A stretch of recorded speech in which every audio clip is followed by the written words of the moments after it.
Hi folks, David Waring here again with InformedTrades.com and our second lesson in a three-part mini course on intermediate topics in the subprime lending crisis. In our last lesson we looked at the basics of off-balance sheet entities in general. So now that we have an understanding of this, we can look at how these entities were used specifically by the banks involved in this crisis and the role that they may or may not have played. The first thing that it's important to understand is that because banks are so highly regulated, an additional factor enters into the equation when a bank forms an off-balance sheet entity.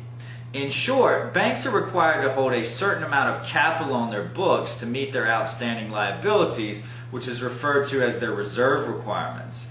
Because of this, they're audited on a regular basis and are restricted from the types of financial activities they can participate in. By opening an off-balance sheet entity, however, this allows the bank to shift certain activities off their books and therefore out from under the regulatory agencies, allowing them to engage in more speculative activities than they would otherwise be allowed to. With this in mind, the question that is obviously now arising is, should these activities have been regulated in the past, and if so, what should be done about the future? Well, I think the answer to the first question about should they have been regulated in the past is playing out now pretty clearly.